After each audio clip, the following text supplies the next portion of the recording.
How's it going, Twitch? My name is Skull, and on behalf of East Asia Soft, welcome to today's stream. Today, I am continuing my playthrough of The Letter, out now physically for Nintendo Switch. Just head over to PlayAsia and grab your copies.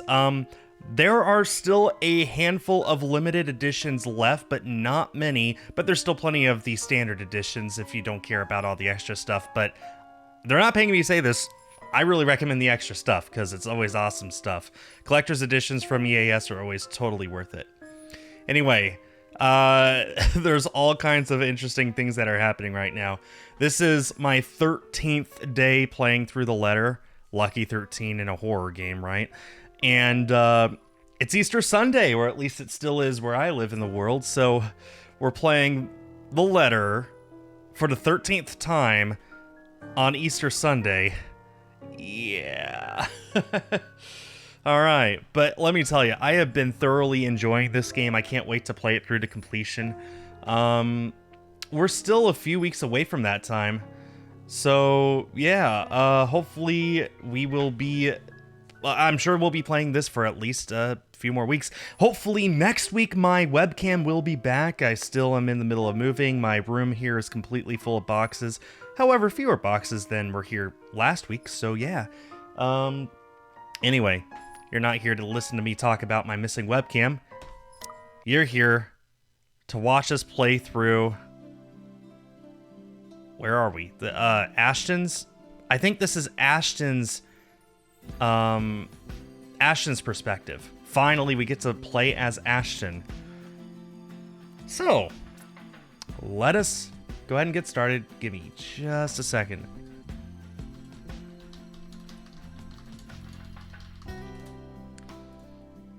Okay. Parties have never really been my thing. They're always such a hassle and take so much time off my day. Prior plans and commitments canceled, all for the sake of playing along with others. Welcome everyone. I love Hannah. I hated them, even as a child. Please, make yourselves at home. But Mom often insisted. She'd slick my hair back, put me in one of those stuffy dinner jackets, and if there were any other children around, urged me to make friends. Never mind how utterly loud or tedious it was all for the sake of keeping up appearances. To some extent, lies have already surrounded me, long before I've chosen what I wanted to do with my life. Luckily, there were easy ways to tune everything out, and much to my mom's frustration, I always managed to sneak my CD player along. I kept to myself and to my music, had my own little world, until I learned to observe. It's a simple matter of awareness, really. And for someone with keen eyes, a skewed necktie or a simple flick of wrist alone could tell volumes about a person. I still don't like parties. Especially ones as big and fancy as the Wrights' housewarming. However, when there's actual reason to go to them, I figure they're not too bad. Be careful with Shirley, alright? Besides, like it or not, it's all part of the job. I'm here on a mission. One that has the name Luke Wright plastered all over it. You'd think the man would want to remain inconspicuous after his name was linked to several high-profile crimes across Luxbourne. Crimes? Oh, this is new. Granted, most of it have gone cold over the years, having stagnated without any lead or evidence. But that still doesn't make him any less suspicious. Yet here he is, throwing a party in his own backyard. Although, having observed the man this year, I'm not even shocked. He craves it, the damn spotlight. Constantly yearns for attention like a neglected puppy. It doesn't take a genius to figure out why he's nowhere to be found in his own party. But that's not the problem here. What pisses me off is how far his reach extends, how close he has creeped into the lives of the people I care about. Again! Like a stubborn itch you couldn't be rid of. First, Professor Clark. Then there's Isabella. I also spotted Z-Man here a while ago, and now... Now there's also Rebecca. But at least she's wearing a cute dress, so it's all okay. Can't you at least act with a bit more shame? Becca, if I find a single scratch on Shirley, there will be hell to pay. Shirley's the name of the man's car.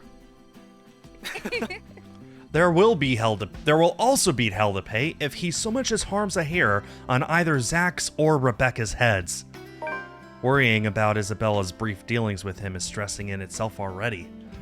I doubt he'll attempt anything in front of other people, though. Okay, I like this already. This perspective of Ash is amazing. Like, instantly, we've gotten into his head and how protective he is of everyone. I would tarnish his glorious reputation and his values appearances more than anything. That doesn't necessarily mean he isn't capable of it. More than, in fact, and on the off chance he does something, I wouldn't be responsible for my actions. Those guys know what they're doing. They're handling cars worth more than your precious Shirley. For Zachary's and Rebecca's sakes, however, I really hope this will simply be another housewarming party. And I also find it interesting that, like, we were starting Ash's perspective at the housewarming party, like the night that everything goes down, instead of way earlier in the week. I find that very interesting.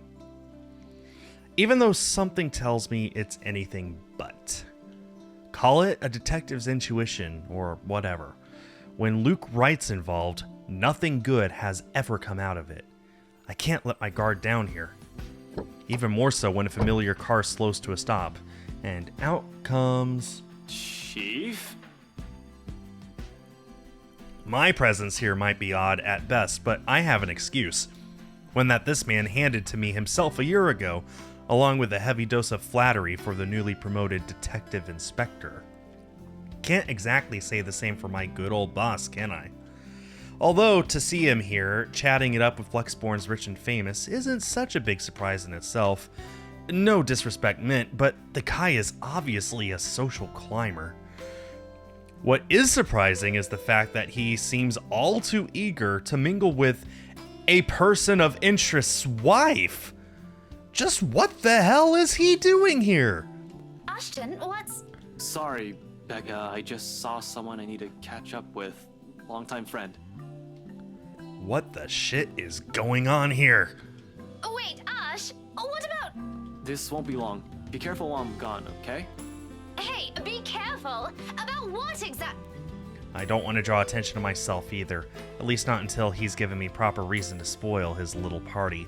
Thank you for the invite, Anna. Husband still missing, I see. I should be saying the same of your darling Rochelle, Lee. The doctors again? For now, the best I can do is wait and remain inconspicuous, especially with Chief here, whose motives are dubious at best. If it means having to protect, I don't know, Zach and Rebecca, or forcing myself to rub elbows with people I barely know, let alone like, then so be it. I can't involve anyone. Wondering is out of the question as well, when there are guards and civvies stationed here and there. Sure, getting past them is something I could do with ease, but I'd rather not right now, when I'm one of the few snooping and roaming about. It'd be best to try and do so once there's a crowd of people. And if their interior designers' drunken claims are to be believed. Yes, well, what about Luke? Should we file a missing persons report now, or do you want to wait 24 hours? He's around. You know, I can tell if someone's bluffing. It'll all come down to how well I'll play my cards tonight. With a good hand, this party is going to give me the breakthrough I need to crack Luke Wright, or something to prove my suspicions wrong. Maybe find out what kind of game my boss is also playing. I've had an inkling before, a few hunches tempered down by how much of a bumbling fool the man appears. And right now, I just gotta say, I really wonder, if he has seen the girl, the horror girl. I wonder if Ash has actually seen her by this point. I don't know. But one does not simply deal with the rites and get invited to a party they host without wanting anything from either of the two. Or it's the other way around. So, with a last wary glance at the two, I head into the ballroom. I just hope this will not complicate things further. Shit! By the time the party's in full swing, night has fallen, yet there still isn't a Luke Wright in sight. The man can be quite ostentatious, but this? Frankly, I'm impressed. I don't even know how many hors d'oeuvres I've already stuffed my face with. One too many, probably. The servers are already giving me a stink eye every time I saunter over to the buffet table. Aw man, those eggs looked amazing. Blame your employer, not me. He's the one who has the guts to show up late. Besides, most of the guests' idle talk is concentrated in this area. Despite standing under the same roof with the very people they're whispering about, some just couldn't resist. I might as well keep an ear out for any useful info. Is Suarez still fixing that tech problem? Tech problem? It's been 3 years. Sooner or later, the Blighter will put 2 and 2 together. He might have already. If the red tape I'm being slammed with these past few months suggests anything. That, or someone has been pulling the strings. I won't be shocked. This case would not have gone this long if Scumbag didn't have a mule of some kind in the force. Shush you, we all know Suarez just wants an out. I knew he was bad news the day the merger with Evans Incorporated happened. Fair. Glad I did not have to deal with that. But keep it down, someone might hear. The wife especially. This kind of negligence has always been an advantage, but sometimes I wish I could be smashed drunk while doing this. Having sharp ears also means you get to hear the most unsavory things. Who cheated on who this week, one person's motive for bashing another's skull against a wall, or a father's excuse for burning his own daughter alive. That sort of stuff. After a few years it gets tiring, you get desensitized to it. But humans can also be downright awful. Sometimes there simply isn't enough brain bleach in the world. Sadly, the wine is a no-go tonight, and mostly for show. I'm up for another drive later, for one, and I definitely want to be sober in case anything comes up. And something always comes up in assignments like this. A detective inspector dying of cardiac arrest, for example. Because I can feel the moment my heart grinds to a halt, the second I shift my eyes to a corner of the ballroom. Hannah Wright. Some will say I'm acting a touch bit paranoid, and maybe I am. This is a party, and she's the hostess. It goes to say she'd take time to mingle with her guests. But Hannah Wright, née Evans, isn't without her fair share of accolades. At least to the public, she doesn't seem like it. Unlike her husband, she's the one with the business sense, not to mention the impressive track record needed to manage a company, or effectively hide whatever irregularity there might be. She's clean as far as my agents and I have found, but it doesn't rule out a possible involvement with whatever her husband's up to. Even with Z-Man's personal opinion of the woman, there's a certain gut feeling you really can't shake off. Hell, Luke Wright came out clean in previous reports until I bothered to take a deeper look into it. What I found may not be sufficient to bring anyone to trial yet, but it's enough to nurture suspicion. This may be a bit of an overreaction, but no one lasts long in my line of work by being careless. You would catch his eye a lot better if you wore nicer clothes, don't you think? Didn't realize the housewarming was going to be this fancy. I would have gone with a nice dress if I knew. Nothing to be worried about then. She's probably even more careful with appearances than her husband, having grown up with the spotlight focused on her. Yet, even knowing that, the anxiety stays, has been here since the party started. I brushed it off earlier. Who wouldn't feel edgy, right? I've gone undercover in a party hosted by the very person I'm investigating. That, in itself, is risky, and has plenty of rooms for error. Usually, though, the tension passes around the first half hour or so. I've been trained to remain composed in situations like this. However, with each second I spend here, it only grows heavier and seeks to overwhelm. An odd feeling that someone is watching me instead. Oh, that's creepy. You could hear the whispers. It's probably... Oh god, I'm wearing headphones and it sounds so... Ugh. It's been like this since last week, but I should already be used to this. People would be looking at me no matter how small or big of a blip I am on their radar. That's what they do in these things.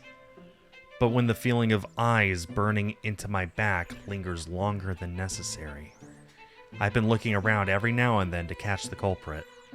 No luck. And despite my efforts to push the sensation as far down as I could, tiny pinpricks continue to sting the back of my head, and the ghost of a cold touch creeps up my limbs. Until my gaze switches back to Rebecca and Hannah Wright. She stands there, dark-haired and dirty, sticking out like a sore thumb. Even so, no one seems to notice. Although she's looking away from me, her mere existence here strikes, disturbs. A sense of tunnel vision binds while I stand stock still and gape at her like my life depends on making sure she stays where she is. I feel trapped in her presence until another guest bumps into me, yanking me out of my stupor. Only then do I realize I've been holding my breath. Before I can figure out what's happened, she's gone. A quick scan of the room yields no sign of her. The party continues as if nothing's amiss. I'm not really one to judge, but I'm sure someone like that would not have been allowed in a fancy thing like this. What has the security been doing? Are they really that incompetent for someone so distinct to easily get in without notice? There should have been an outcry by now, particularly from the host. She's been standing almost an arm's length away from the woman, and yet she simply continues her talk with Rebecca. Oh, the professor! And your little Becky!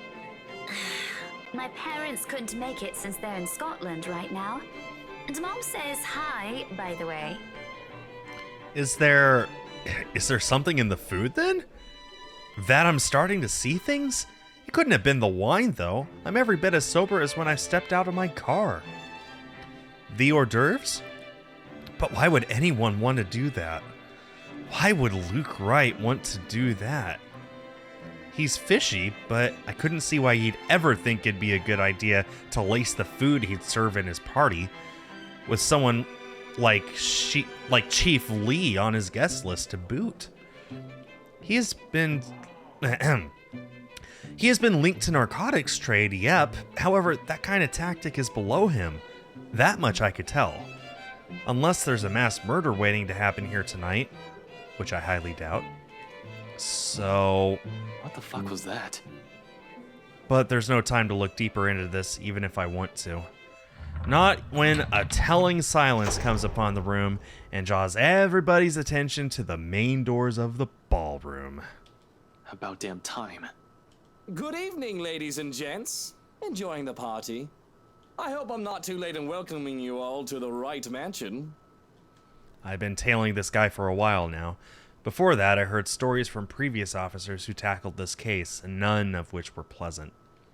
Mind, I'm not keeping the incident with Professor Clark yet. Pleasant is glossing over the gravity of it.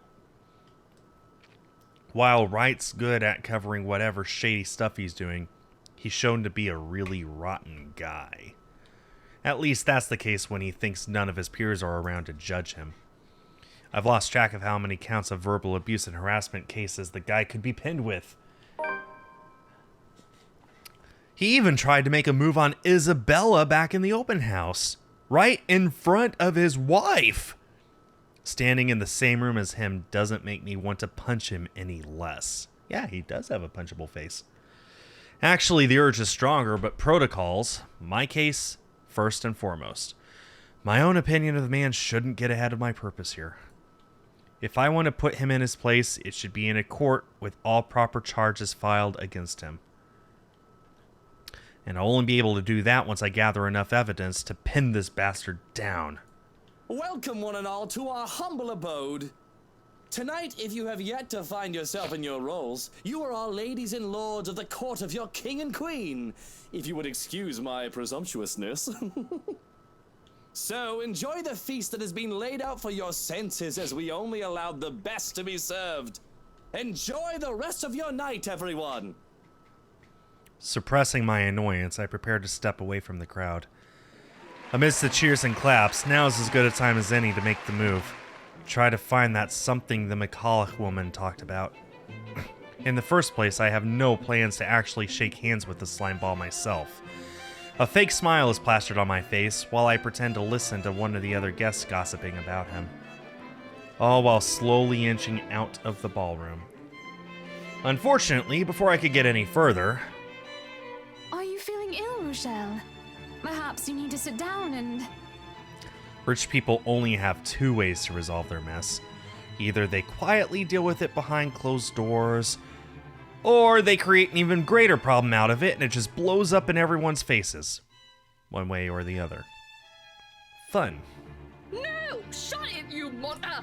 I ain't talking to you! I'm talking to this scumbag over here! You bloody bastard standing there with your smarmy smile! Not even a few seconds in, and this is already proving itself to be a big public spectacle. Why spend money on a television to buy daytime soap operas? You could just go to one of these parties and see the action unfold in real life. You get free food, too. Really, if I were an actual guest, I'd just take this as some sordid form of amusement. Watch your tongue! You're on thin ice, Rochelle. Where's your husband? Who even invited you? But I'm not a guest who's here for a good time. I need to focus on him even through this whole sorry tale. So I wait, I listen, I observe. Interesting, isn't it, though? That's the chief inspector's wife.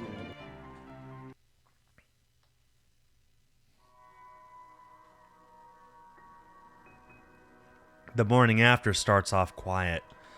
Even the whole of Salem Well Residences seems unusually still. The open hallway when I step out is devoid of tenants. No sounds coming from the other units either. It's almost as if something's brewing on the horizon. A peaceful night's sleep still does wonders for the mood, though. I can't even remember the last time I've slept without anything urgent interrupting. It's a nice break from all the bad news lately. If it wasn't for the insistent buzzing in my pocket waking me up, I'd sleep in. The ringing has stopped before I can move somewhere private, but sleep has also been effectively kicked out of my system by then. Pity. I could use a little more rest until I have to face the other storm. Of course, I owe Rebecca an explanation. It doesn't matter if it's the whole truth or another hastily spun tale. Although, I haven't really figured out how to go about this. Yet. Unlike Zach and Isabella, who don't usually ask questions and are content with what little I could share, Rebecca's rather quick on the trigger. It will have to be set aside for later, though. Sup, I'm Ash from Deluxe City. Baggers watch out, can't beat me. Looking for trouble? Better not lie. I'm a cool dude, pretty fly for an Asian guy. Sup, I'm Ash from Deluxe City. The chief's name stares back at me almost as if it's mocking me. Sad. It would have been nice to just chill after last night, or maybe half listen to the news. Sure, it's the same thing we've been hearing lately. Still beats standing outside in the chilly Luxborn morning, on the phone with my boss. Sighing, I answer it, if only get this over with. Right? Where are you right now? Now that's a tone I didn't expect from him at this hour. Just thinking how this'll go already gives me a headache. Immediately I reach up and pinch the bridge of my nose to stave it off. This is why I won't ever drink myself senseless. What was that? Nothing, Chief. A pleasant morning to you too. He's probably calling to rag on me or complain about his wife, which is really none of my business unless it affects my case. It seems like the usual rich man cheats on wife deal. Although I would have followed up on it if it were somebody else's wife. But figuring it's the chief's, hey, I trust him to come clean if the missus is related to the Wright's shady dealings. This is why I left before they even hauled the woman out last night. I'm not going to go around investigating cheating husbands and wives when it's probably just that. Chief appears to have a different idea in mind, though. There's nothing pleasant in the morning. Anyway, where are you? I told you millions of times before to keep your lines open. He did, and not only him. Zach, Rebecca, Isabella, all of them have said the same thing numerous times in the past. But I was undercover last night. A phone call is the last thing I want to happen when there are other things I need to focus on at the time. Besides, we have radios and work-issued phones. Why isn't he using those channels if this is urgent? Just woke up, sir. As awesome as it is to hear your voice this morning, it really is early. If you could give me a few minutes just to wake myself up, that'd be swell. No need for that. This won't take long. Is something wrong? Am I needed at the precinct ASAP? Oh no, everything's good over there. Just... Look, kid. Pray. Don't take this personally, alright?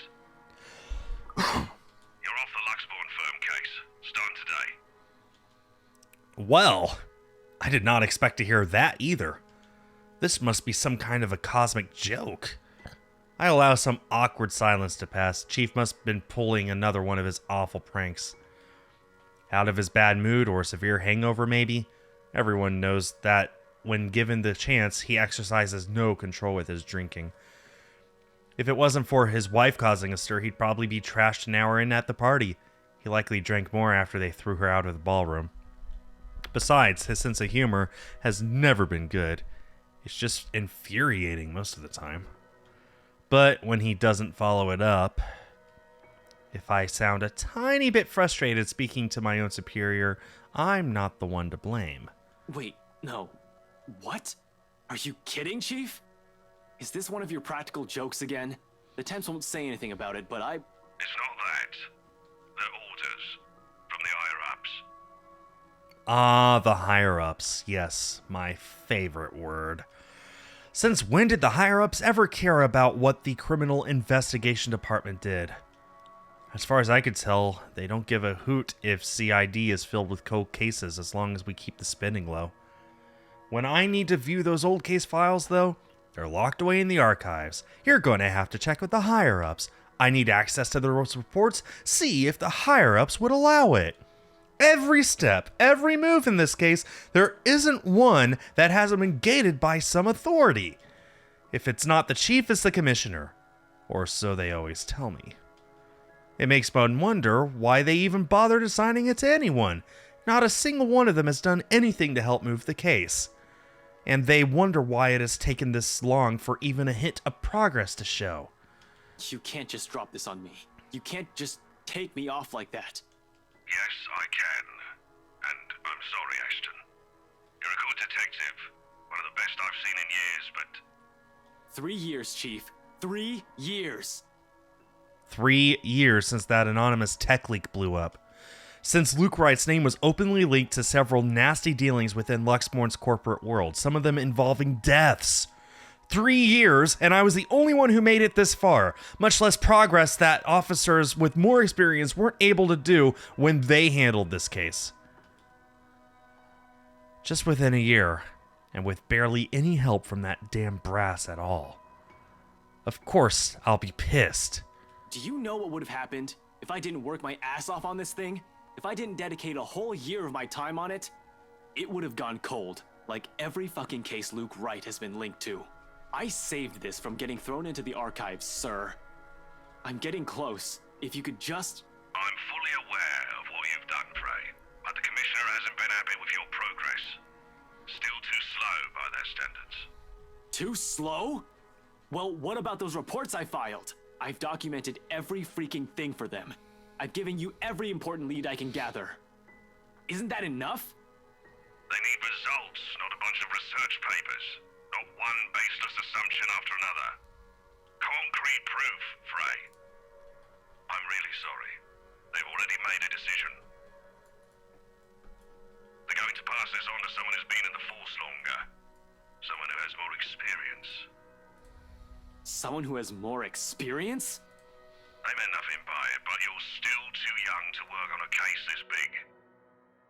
Chief, I've already done more than what those old farts ever did behind their desks. All of it, within just a year of being assigned to this. Watch your language, Frey. Those are your superiors, I'm not some damn rookie fresh out of training. I'm as qualified as they are. Futile. I know it is. They'd never say it within my earshot, but from the very minute I stepped into their precinct, the lot of them had underestimated me. From their stares alone to the assignments I get. To them, I'm just a kid, too young, too green, too inexperienced. And once they pull that card on me, every argument I have gets thrown out the window. No matter how logical it is, how much I've accomplished, what the record says, or the amount of work I put into every investigation they throw my way. We're all aware of your skills, kid. You wouldn't have that badge and rank if you weren't good enough. However, this case is just not for you. Too high profile, too risky to put a good officer like you in harm's way. Can he even hear himself? That reasoning is odd in itself. No one joins this line of work without knowing the dangers of it. Don't I get a second chance? You said it yourself. I'm a good detective. It'll just be a matter of time before we can close this. It doesn't matter what I think, Frey. You're off the case, and that's final. I expect all related files and documents on my desk by Monday morning. And don't even try to go touch anything. I know how hard-headed and determined you are. Chief, please. A few more weeks. I'll have the proper evidence left on your desk by then. I swear it won't take longer than that. Afraid it's too late, boy. I've already informed the other officers. You aren't to be allowed access until you've been given a new assignment. Hell, just keep out of the precinct, Frey. Take the weekend off. Seriously, Chief, is this about last night? If this is about me being at that party, I have a good reason for... You were at the party. It makes me pause. His wary tone, the sudden careful note in his voice. Slowly, a frown forms on my face, my eyebrows knitting together confusion. Much as I hate to say this about my own boss, there's also suspicion in it. Hard not to think of it that way, seeing how he acted around Hannah Wright last night. Is he worried? Why should he be? Everyone who's anyone was invited. I didn't doubt for a second why he received an invite, even if his presence was questionable.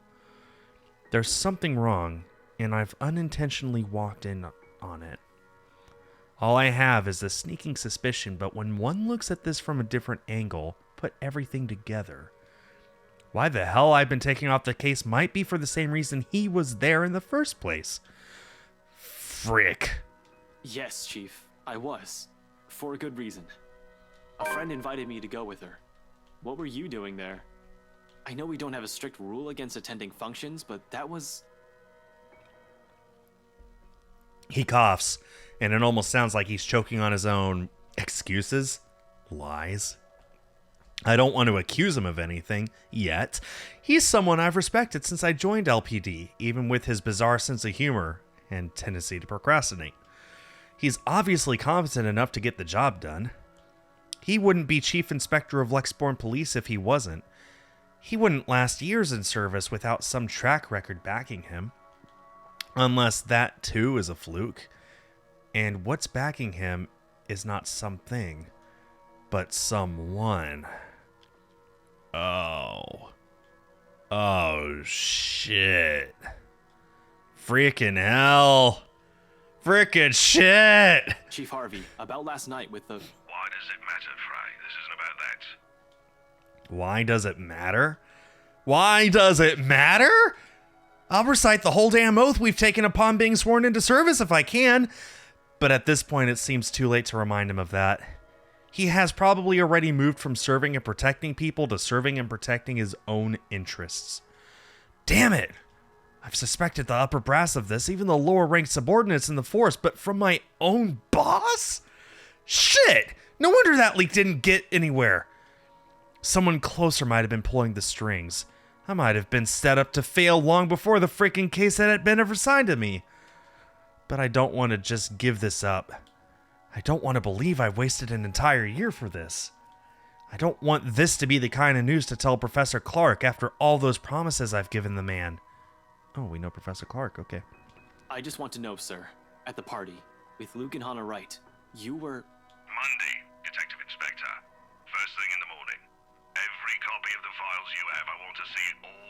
table, understood? This isn't... Frey, am I understood? What else can I do other than smile and nod? With my own superior expecting an answer, using that tone, brushing my questions off as easy as discarding a dead body. Yes. Yes, sir. He cuts the line as soon as the words are out. You're off the case, Frey. Just like that. Funny why this still caught me off guard. I've discovered years ago how different the actual thing is, how far from reality everything I believed in as a dreamy-eyed kid. There are no high-speed pursuits every day, no thrilling gunfights or exciting cases every step of the way. Only paperwork, lots of red tape, and dealing with the politics and bureaucracy. I've set out to change things, hoping it'll make things better for the people I care about. It ended up changing me instead. Serves me right for being too idealistic, I guess. This is probably the universe telling me that it's better to remain the skeptic I really am. Now here I am, standing useless. Can't even do anything but grit my teeth and kick the wall. The bastard didn't even acknowledge my response. What did the poor wall ever do to you?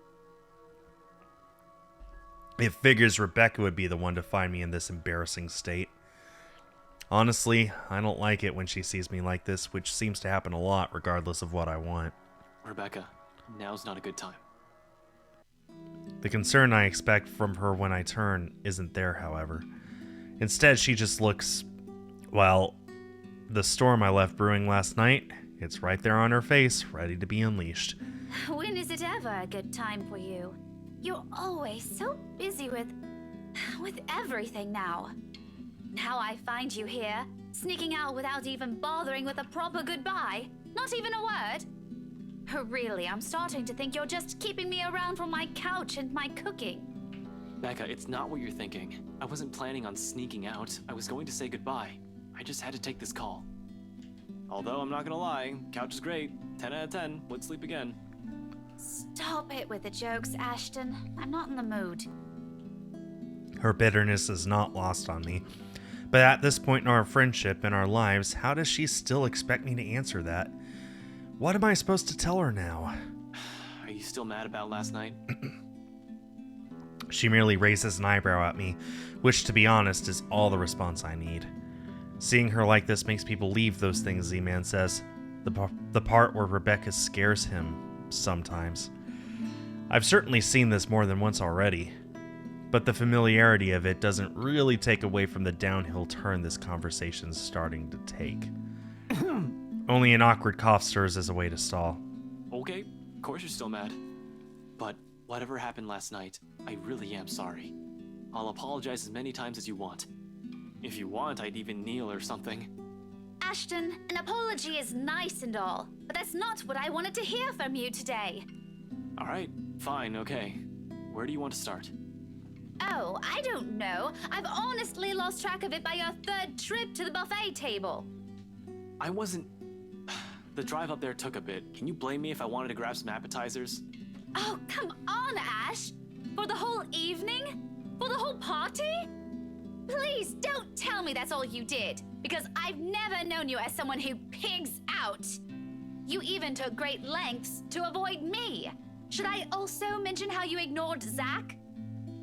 Sometimes I get the feeling you don't want to be seen with us in public. Some friendship, huh? You know it's not like that. It's never going to be like that, Becca. Maybe you even just used me to get into the party. You said yes to being my +1, but you were rather excited to just peel yourself off, weren't you? Honestly, I'm feeling a bit used. I couldn't even look her in the eye. It wasn't like I lied to her. I honestly wanted to be there. To keep Zach safe. To keep Rebecca safe. Just in case. Client or family friend, it was still a party hosted by a person of interest.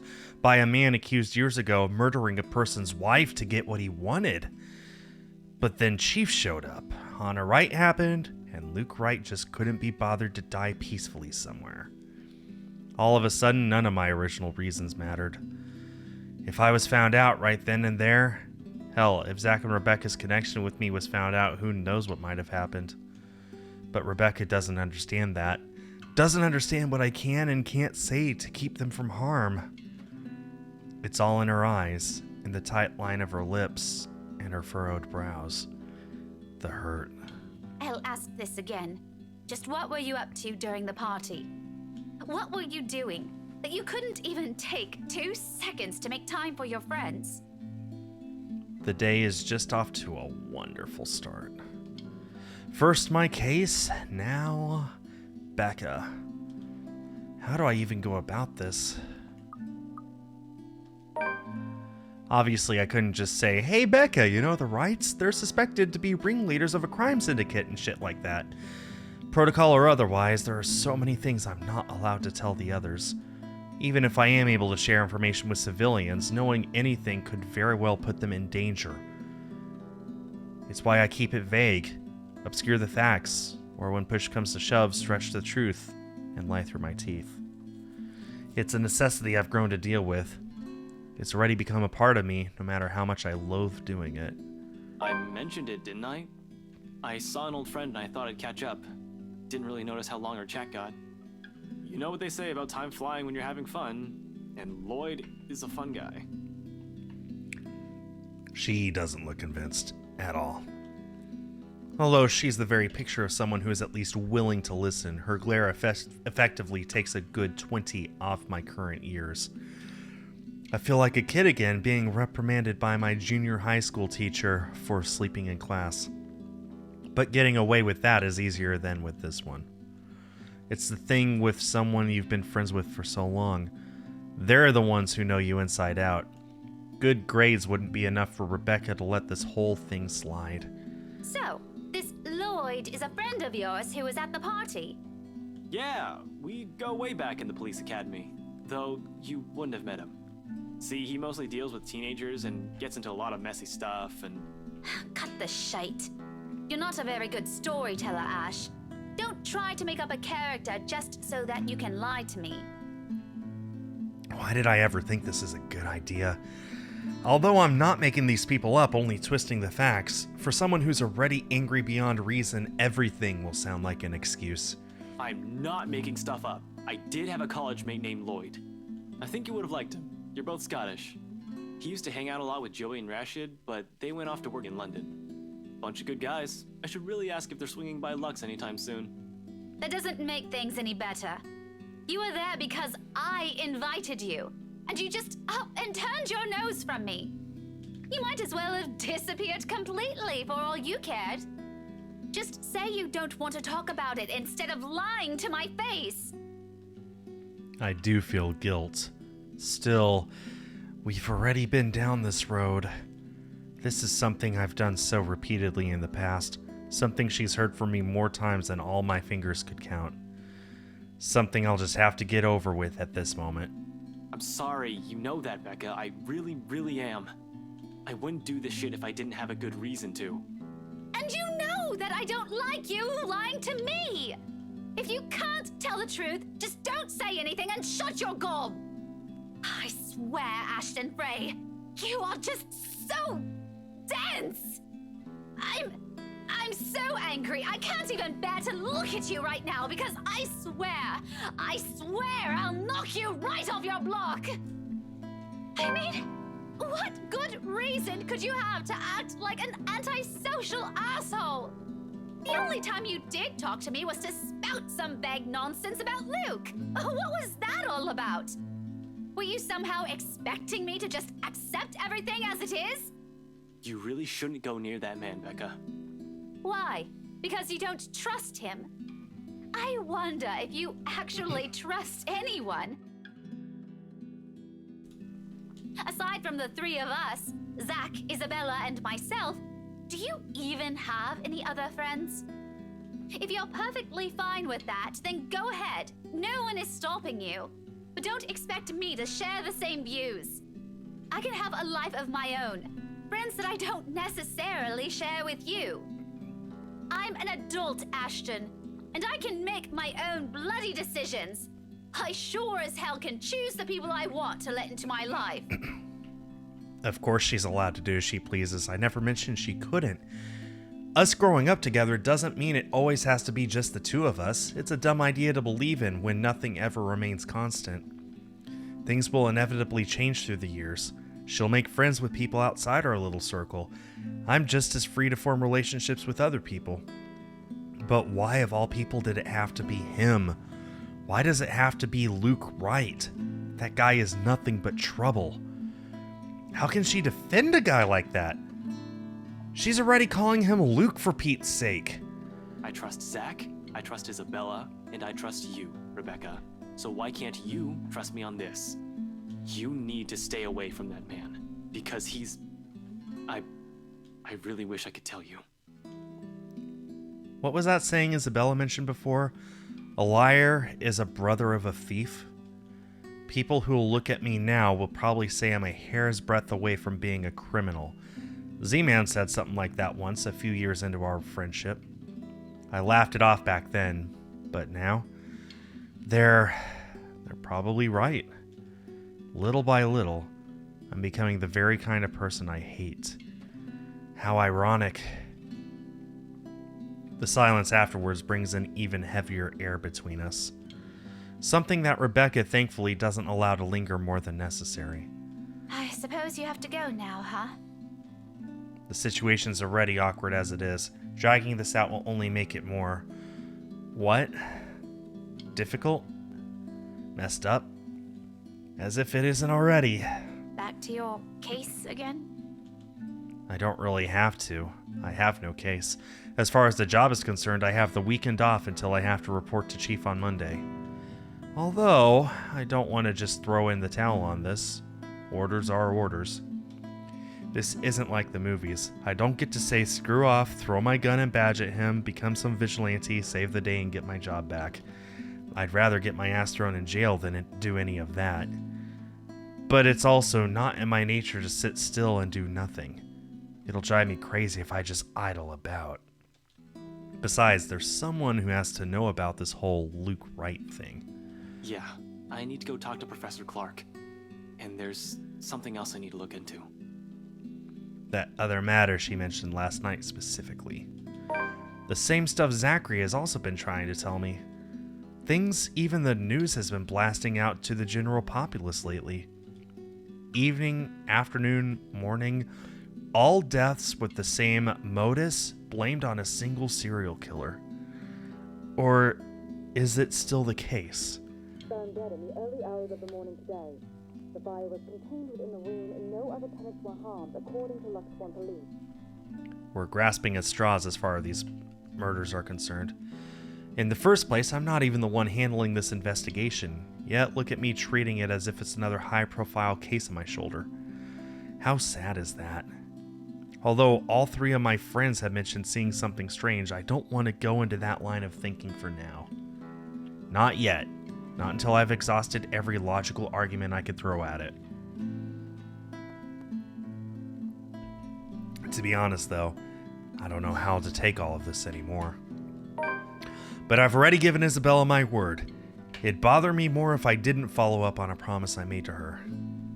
And after Rebecca's claims last night, there won't be enough sarcasm in the world if what my friends have been telling me is true. I can already hear Isabella's laughter, in fact. Figures. What else can it be? It's not another case. It's something else. That issue Isabella mentioned yesterday morning. I'm sure you remember. You were there. Well, at least you're not neglecting all your friends. Becca, I promised her I'll... She doesn't wait for me to finish. With a roll of her eyes, she turns around and shuts the door in my face. I have no idea what I've said this time, but... I probably deserve that. We'll just have to fix this some other time. By then, her temper's sure to have cooled off significantly. Hopefully.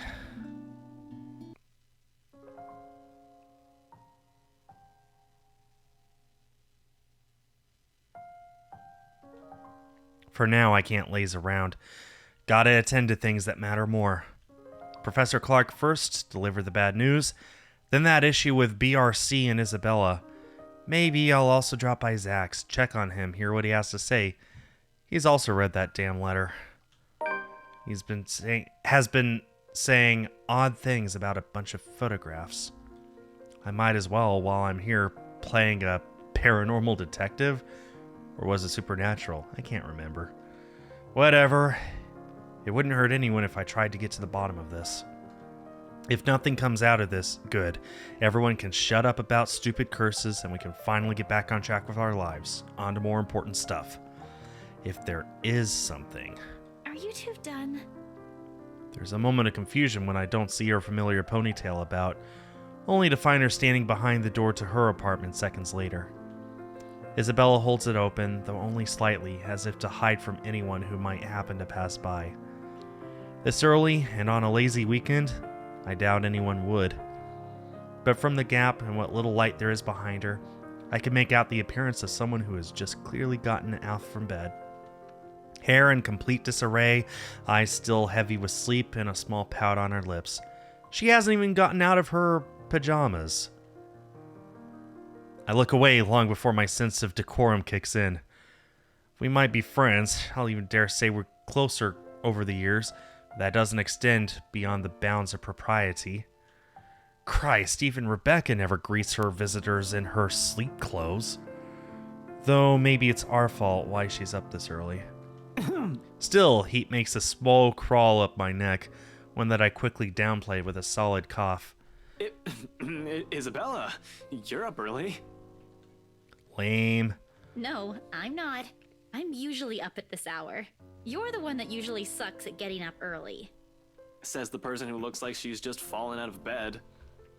Instead of the usual quip, she simply averts her gaze to some point beside her. And although it only flashes briefly across her face, an expression of hurt flickers in her eyes. It disappears the second she turns her attention back to me, but that moment has sent a worried twinge in my stomach.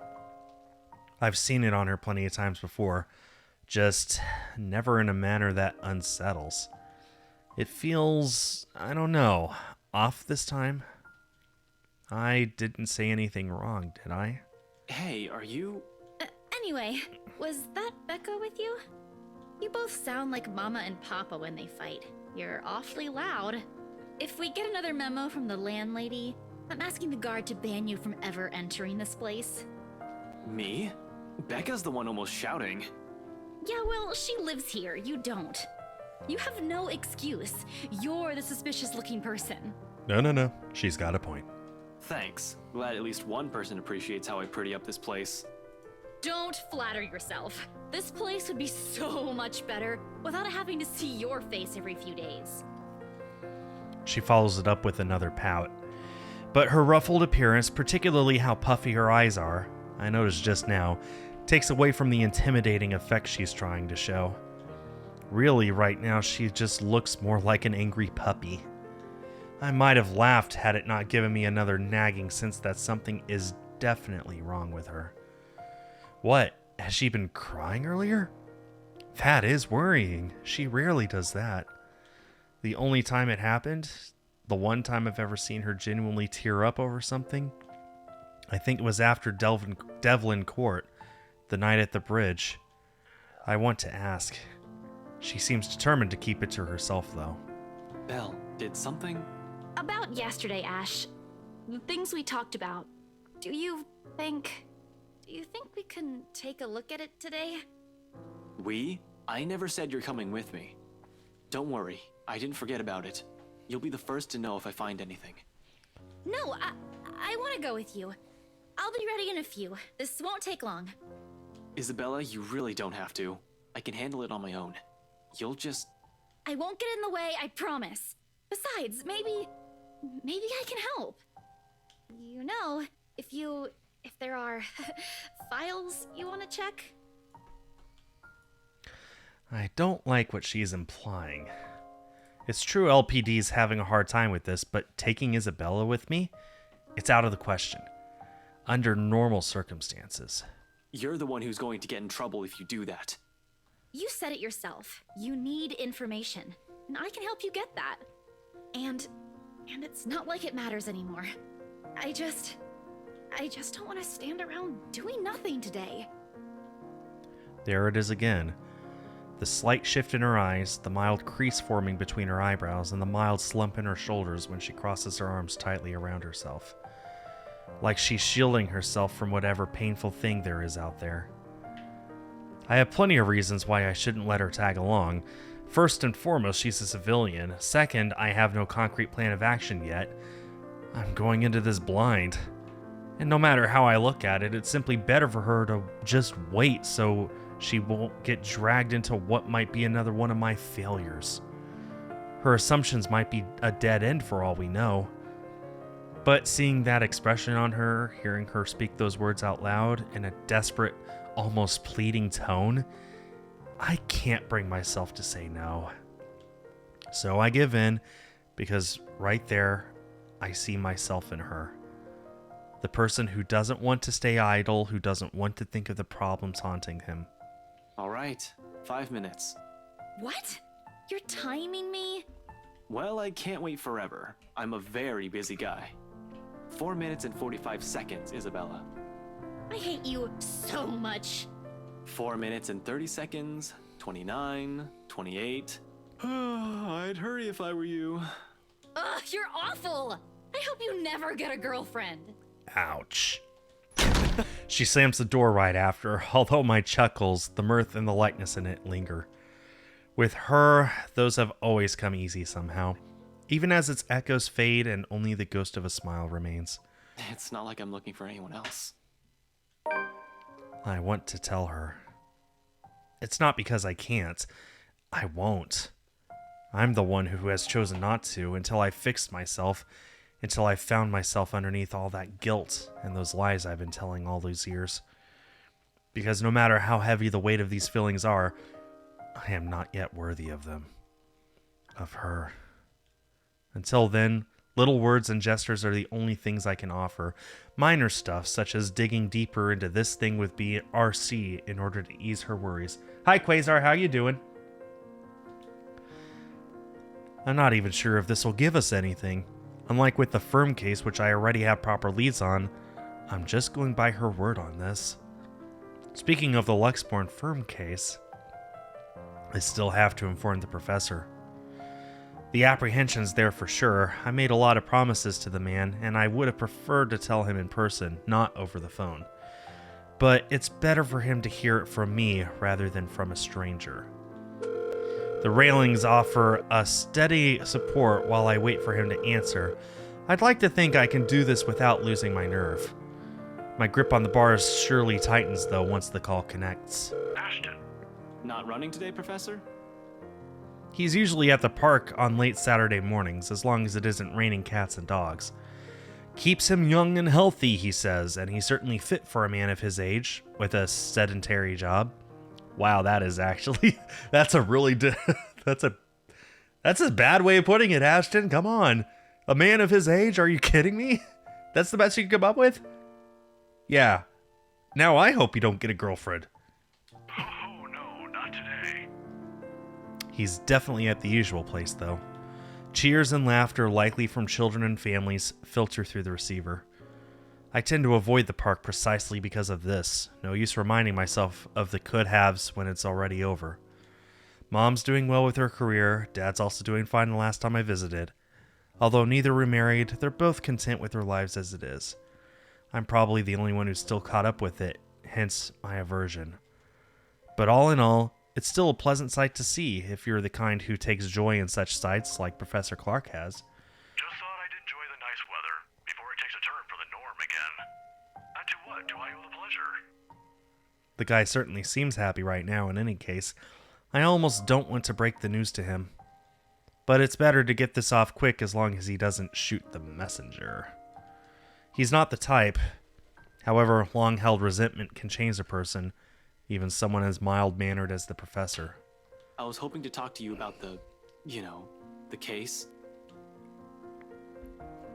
I suppose I'm just the downer today. As soon as I say those words, he pauses, and the lightness in his voice is gone in an instant. Every time we talked about this in the past, he does that. He's probably trying to gauge the situation based on the tone of my voice. Perhaps it's a good thing I'm delivering this news through the phone. Who knows what he'll see in my face and my mannerisms. The art of keen observation? I've learned it from the man. He probably already has an idea of what this might be about from my manner of speaking alone. You aren't in trouble, are you? For a second, I hesitate, looking at the dirt beneath my shoes. But I manage eventually. After a long, ragged, drawn-out breath, I pick up where I've left off, though still fumbling with my words. Well, I'm in a bit of trouble, if you can call it that. Ashton, He only assumes that tone when there's a reprimand at its heels. But I'm not in danger or anything. you've said that same excuse a million times before, Detective Inspector. That exhausted rasp in your voice tells a different story. It's nothing like what you're thinking. Don't worry. I was taken off the Luxborn firm case. I expect anger, frustration, maybe even disappointment. But all he gives me is a small sigh of relief. Is that so? Well, at least you aren't in danger. Liz wouldn't be too happy if she heard you right now. Liz. Aunt Liz, she insisted I call her. His late wife. A sweet-tempered woman by so many standards. They were never blessed with kids and contented herself with simply managing their bakery. But she's the closest I had to a mom in the few years I'd known her. The professor, too. In the absence of my own parents in my life, the two filled that ache their divorce left in me. Believe me, you'd get an earful. You don't want to show up on her doorstep looking like you haven't slept a wink either. How many years has it been since... 9? 10? I could still remember it vividly. Two men, primly dressed, briefcases in hand, and a stern look on each of their faces. They were already frequent visitors to the bakery for a few months, something about the lot being a prime property in downtown Luxborn. I think they were hoping to settle a deal with them, but neither of the couple gave in to their demands. Why should they? That quaint little shop was a dream for them. Aunt Liz sent me home early that night after a fruitless wait for the professor. The next morning, news of a bakery razed to the ground had spread across the whole city. One casualty. A few weeks later, the property was sold to Wright Enterprise. A frickin' hotel now stands in its place. Of course, an investigation was launched after the incident. The name Luke Wright was briefly at the center of it, but with the lack of any evidence, the case ultimately went cold. The professor hides it well. However, I could tell that he hates that man to this day. He might even blame Luke Wright for every tragedy that happens in the city. He has never blamed me, though, when I'm as equally responsible. I knew something's off the moment those men stepped into the shop. I could have saved her that night. I could have prevented anything from happening to her, called for help, or whatever. I didn't. So, it continues to eat at me until today. The guilt. The Luxborn firm case would have been our chance at reopening that old case if we could prove Luke right of his crimes. Instead, we're back to square one. Yet all he has for me are words of comfort. To think he can still be this concerned about me after my carelessness, after I've broken another promise a second time? People never cease to amaze me. You might think that you have failed as an officer. Or maybe you think that you have failed me. And you know more than anyone. I would love to see that man taken down. If anyone deserves to be tried in high court, it's him. But I'm glad nothing's happened to you while you were working on this. That's what's most important. I'd hate to get news like that again. Suddenly he stops. I imagine a thoughtful look flashing in his eyes as he thumbs the wedding band of his ring finger before he continues. Another habit. He has never removed it since that day, has never thought once to remarry, even when he managed to continue with his life and return to some semblance of normalcy. It's his way of honoring her, I suppose, when he couldn't bring to justice the man responsible for his loss. Some people are just hard to forget. It's not like another death. Yours or even his will bring back my wife. Silence falls between us afterwards. I don't quite know what to say after that, really. Should I apologize? Show some sympathy? Going into this, I should have thought of something other than just breaking the news to him. As it is, it seems the only thing we can do is feel sorry for each other's misfortunes. I apologize too for putting you up to this. In another occasion, under different circumstances, I might have accepted that, but You didn't have to, but you've already done more than any officer who has investigated this. So don't worry about this, old man. I know your department's people all have their hands full recently too. What with the upsetting news we've been getting as of late. Deaths almost every day. I'm not entirely sure if that has anything to do with the other. It seems too big even for someone like him. But if this is that man's doing, Professor, please. maybe if things around me hadn't started going beyond my control, the letter, the mansion, the supposed curse behind those, I'd still be quick to blame it all on the bastard too. But as much as I want to keep holding him responsible for it, to add another to his list of sins, it might not be the case. Agreeing will only cut a deeper wound on the professor. I don't want him to keep clinging to this resentment for much longer. He's already gone through so many years of it. This kind of anger, it's the sort that blinds people. Despite his reassurances, the bitterness still seeps into every syllable he utters. It's one thing for me to act like this. It's painful to watch someone I've considered a second father to go down this path. Please don't apologize. It's really all right. I can try to get it back on Monday when I meet with the chief. No promises, but if not, I'll make sure to keep an ear out for any news. Chief said he's passing it on to a senior officer. I should be able to catch a few tidbits every once in a while. But I swear I won't just give up on this. I'll do everything in my power to get Aunt Liz's case reopened for you. Promises, again. A bad habit at this point. I wish I could do more for him. All this time, I've prided myself over being the one to always know. Because suddenly, aside from the right and the murders plaguing the city, I have ghosts and curses to worry about. Things that are completely out of my depth. Professor Clark's right in some way. Things would be so much easier if we just blamed Luke Wright for all of this. At least finding evidence would be a breeze, and I'd be all too happy to put him in a place he belongs. Although, if he was, in any way, also complicit to what's happening, legalities have my hands tied. But maybe that's my fault.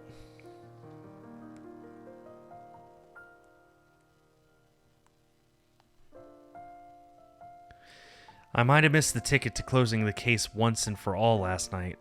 If only I had done a better job during the party. But then, the commotion.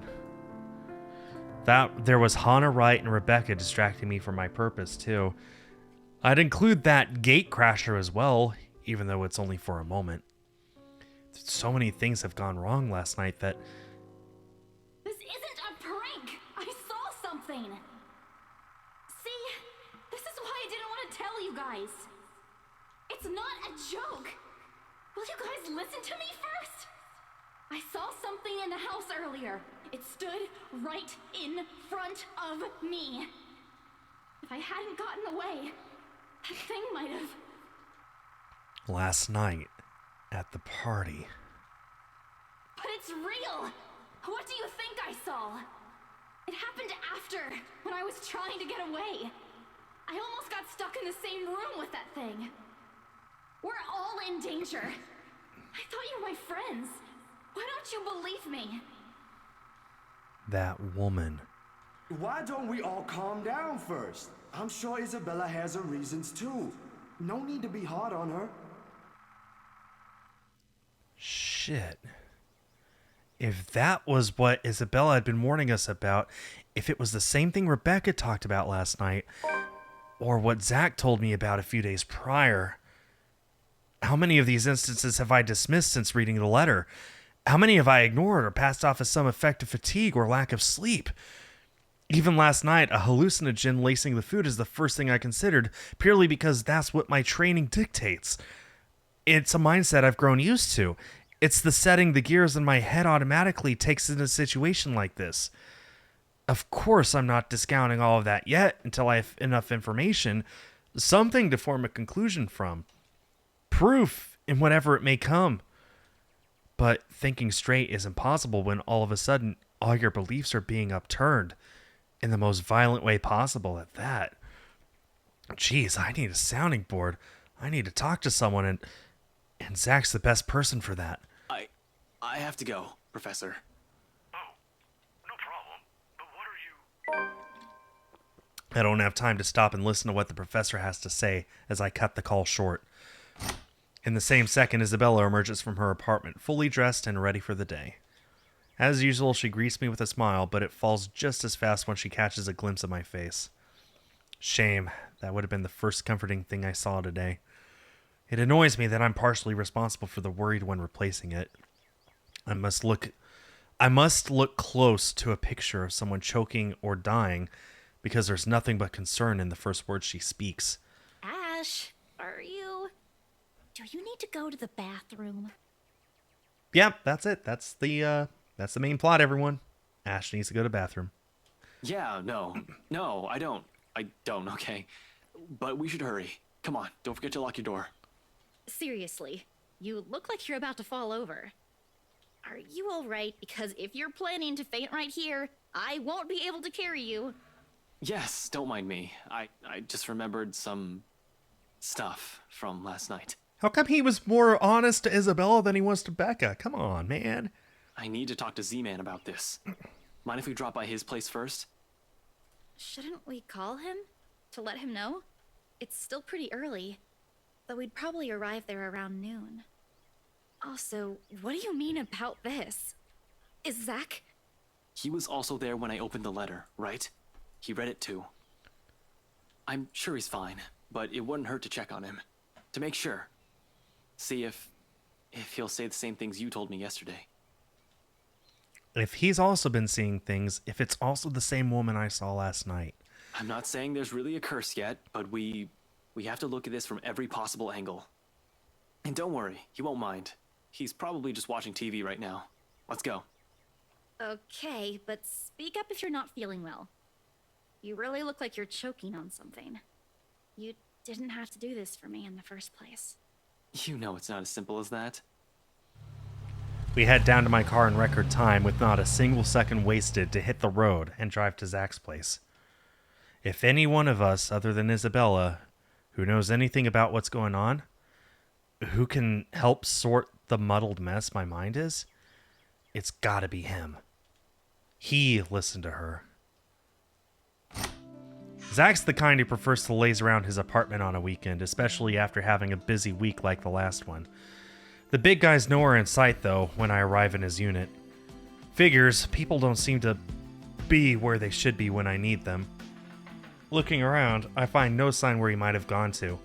He usually leaves a note on his fridge if he's out for the day, just in case someone drops by. As there isn't one, he probably just went out for a quick walk. I hope.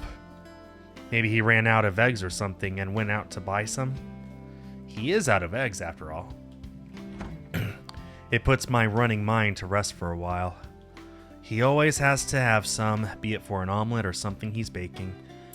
Ash, should you be rummaging around? It's bad enough we went in here without asking for his permission. Chill, I'm just looking.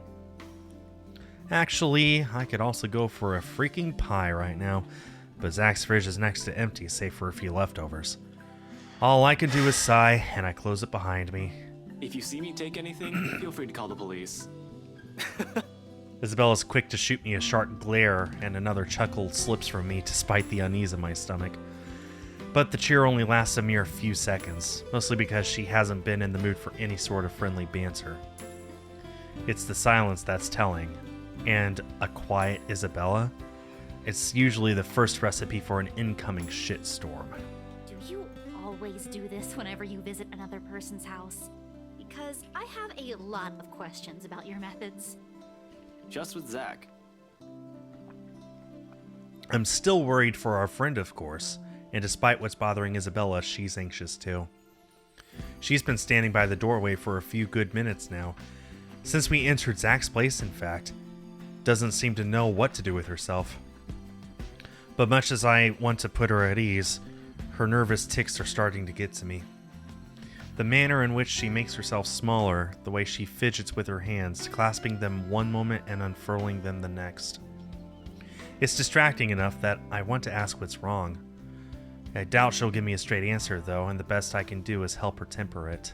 You don't have to hang around the door. You might be here for a while. You can sit down.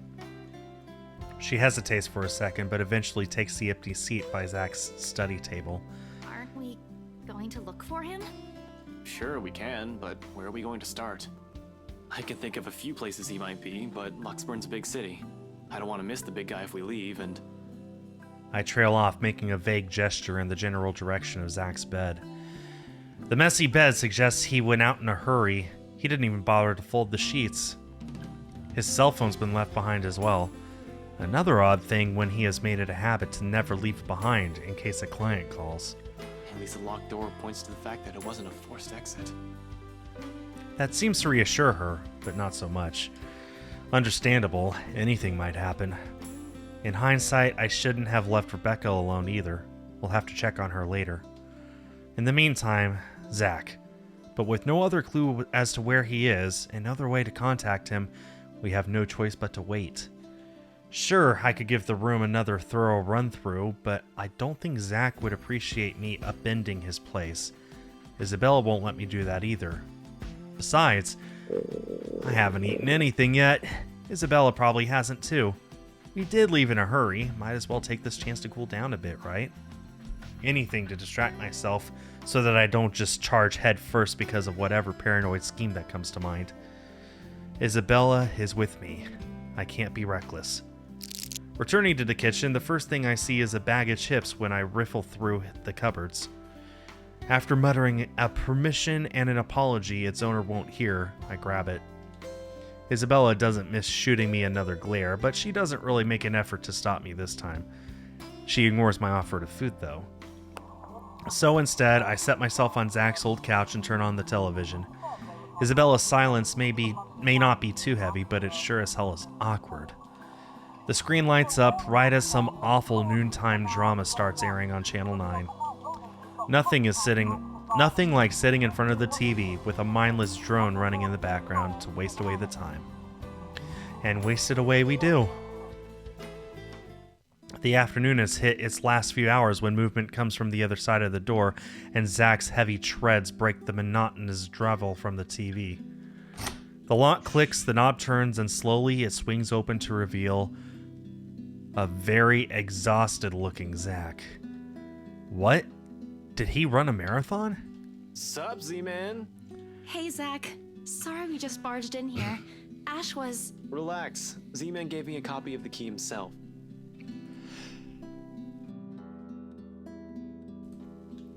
Light as my tone might be, his rival eases the restless edge in me. Who knows what I would have done if something bad happened to one of my friends. If another minute had gone by without him showing up, I might have resorted to unconventional methods.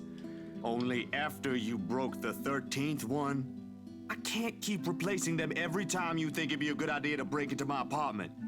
And stop calling me Z-Man! I didn't break anything this time. Ash, just because I gave you a key doesn't mean you can just stroll in here whenever you want to. And hey, is that my... It's scary how the friendly banter and easy smile come naturally. I do it even without thinking, and that speaks volumes with how comfortable I am around him. That's nice, isn't it? What makes me afraid of it, however, is the idea that a time might come where I might just do this without even meaning to and offend him in some way. The friendship we have might be closer than most I've shared with others, but there are boundaries you can't cross without the other's permission. Zach's been respectful of that so far, neither asking about my parents or what happened to them. Me? I'd bet he'd say, not so much. It's also this easy banter that makes me wish we could just say like this. No worries, no problems, just potato chips and the debate on whether or not I deserve them. But as usual, something always cuts moments like this short. Of course he eats all of it. You know, I was saving that for the weekend. Did you at least share some with Bella? Don't worry about it. I'm good, Zach. Really? It's free food, you know? Yeah, Zach understands. What was that you usually say? You don't say no to free food? Ain't that the truth? What happened? No, I'm just not hungry. Although her tone forces him to do a double take, Zach doesn't push it. The question's all too clear in his eyes when he glances my way, though. I really wish I could answer him. Despite my best efforts, Isabella's been unforthcoming as well. What am I supposed to do? I can't just force her to speak, can I? She's not a criminal to be interrogated. She's a friend, for Pete's sake. It's a good thing Zach has a better handle of the situation than I, and soon enough, he changes the subject. Where it leads to isn't necessarily the better topic, however. Aye. But if you want something, just say so. I've got a fully restocked pantry right here at your disposal. Still not a 5-star level thing, but for an empty stomach, it'd do. Just say the word. Thanks, Zach. Maybe next time. Food is not really what we came here for. Ash, he's the one who... She stumbles into one of her uncertain silences again before glancing my way. There's a plea in there for me to take the lead on this, but where do we start? The mansion? The strange things we've been seeing? The letter? Roll credits. Even I am afraid of what he might say. I can't even believe I'm considering taking a deeper look into this whole thing in the first place. But here I am. No, you're right. There really are some odd things going on here lately. How is everything with you lately, Zach? Hold on, Ash. Both of you. Did I just hear you say that? Is this why Isabella's here? Has something happened? Calm down, we're just here to check on things. So, did you meet Andrew about the photos? What photographs? Unlike when he brought up the subject of the photos with me, he doesn't hesitate when Isabella asks for it. Zach hastily fishes them out of a nearby drawer and hands it to her. I can almost see it in him. The 1 second hindsight kicks in, and the realization that she would have been a better listener than I. Makes sense when all I've been doing until this morning is call it a Halloween prank. She goes through each of the prints in silence, her shoulders growing stiffer by the second, until she has gone rigid and pale. But it is the telling glances they exchange afterwards that speaks volumes of the things running inside their minds. What did Andrew say about them? It could be one, but there's no guarantee it's a supernatural thing. It doesn't always happen. So, that's a dead end right there. Now that I think about it, bothering that guy for this feels pretty silly now. But with the dreams lately... That's all? Did he say anything about the damn letter at all? Did you ask him even? As expected, Zach starts to look at me like I've grown a second head. Yeah, I would too if there were ever a universe where I was standing in front of myself. Because even as a child, I never believed in ghost stories. The Lucky Charms and mystical objects from my mother have often been stored away or given as paltry gifts to those who would appreciate them more. Yeah, that's really everything. The letter kind of slipped my mind. The photos were more important at that time. There was some stuff about the local horror stories, though. Talked about the curses, and he was really fascinated with the story about a wraith asking for a sacrifice to move on. Kinda nasty if you ask me, but it does make sense if you simply go along with it. I'm not sure how this will help in the grand scheme of things. Why are you asking about this anyway? Rose's death isn't just a coincidence, Zach. It may have something to do with... I may have... Wait, stop right there for a sec, Bella. I thought you ain't buying this stuff, Ash. Just the other day, you said the exact same thing. Granted, I haven't eliminated every single possibility here yet, but what else is there to go off on from here? The worried look Zach shoots my way doesn't help one bit in helping me gather my thoughts either, when that's what I came here for. Somehow everyone's suddenly just so worried about me. It's not like I'm pulling this out of my ass. I still don't, but even Rebecca, out of all people, claims there's something. Whatever this is, someone has got to look into it. Everything about this screams shady. And along with Isabella's warnings, what's occurring around Zach? What's happening around Luxborn since Isabella found the letter? Have you two seen the news this morning? Zach's puzzled expression is enough answer. Of course he hasn't. Another night, another nightmare. The guy most likely went out as soon as he got out of bed to shake the images off. The memories have never really left him. Isabella, though. I haven't, actually. Mama called, and I was busy. That could easily mean anything. Did her kuya, her older brother, end up in jail again? She's had to bail him out numerous times in the past, though all of that did was piss her off, not sap out every ounce of cheer in her. Or is it that the other brother, the younger one, who keeps insisting that he'll quit school so she could come home? That was 2 years ago. As far as I know, she already sorted that one out. It couldn't have been her father, right?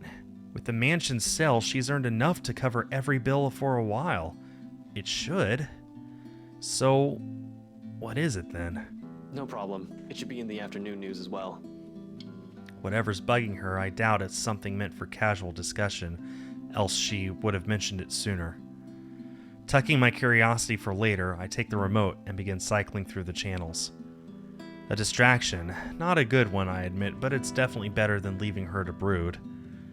Eventually, I find one doing a recap of the morning's reports. And there it is. The poor guy is unidentifiable with how badly his body's been burnt. Murder via arson? That'd be the logical explanation if I was the officer looking into it. Except they couldn't find the source of the fire. The fire didn't even spread. Found dead in the early hours of the morning today. The fire was contained within the room and no other tenants were harmed, according to Luxborn police. They're going to consider spontaneous human combustion soon enough if they don't find anything else. But what's important for everyone to note is the state of the room. A similar writing was found in another victim's room from last week's incident. Both were employees of Briar Realty Corporation. LBN has reached out to the... Like what happened to Cooper. Hell, I wonder how many other deaths like this I've missed while I was looking into Wright. The LPD's already thinking it's a serial killer at this point. How long until they consult with the London Metropolitan, I'm not sure. The Anslem Butcher has always been an enigma, even to the people within the city. Gone for a few years, then in the next, one body after another is found. Merely handling the case has apparently driven the chief inspector insane years ago. He never did find out who committed those murders. Maybe now, this time... This is because of that thing, isn't it? I did this somehow. Her words all come out like a whisper, but every syllable lingers in the air, heavy with her guilt. In the thick tension of the room, they strike harsher than any of the things we've said. However, she also has to know that she isn't the only one on this. No one has asked her to take this upon herself. Rebecca won't. Zach won't. I sure as hell won't. It ain't too late. We could still fix this. There's 3 of us here. 4 if you count Rebecca. No, she's staying away from this. I don't want to involve her in this any more than I already have. Both of you as well. I already said it. That's completely out of the question. Stop asking. Encouragements aside, this is still a whole freaking mess, and we're in it blind. The only way to make it worse is if we start running around like a bunch of headless chickens. But I have a concrete plan now, I think. Maybe Isabella's right. Maybe we should dig deeper into BRC itself. Maybe we are looking at it the wrong way. However, my suspicions are mine for the moment. The details are something Zach doesn't need to know until I have something to show. It's enough that he's aware that I have an idea in mind. For his part, Z-Man doesn't push it, and nothing but a heavy silence leads our departure hours later. Where's the save button? There we go. Yes. Okay, and that is where we're going to end tonight's stream. So, that was day 13 of The Letter. Remember, this is physically available for Nintendo Switch through PlayAsia.com. We only have a handful of limited editions left, and once they're gone forever. So if you want the chance to own this physically on the Switch, head over there and grab a copy for yourself. I will be back on Tuesday to play something new, and I'll be back next Sunday to continue my playthrough of this game. Until then, on behalf of East Asia Soft, I have been Skull. Have yourselves a great day and a great week, and I will see you all next time. Bye-bye! Oh, and thank you, Quasar, for coming in and watching, as always. It's always great to have an audience. Okay, bye.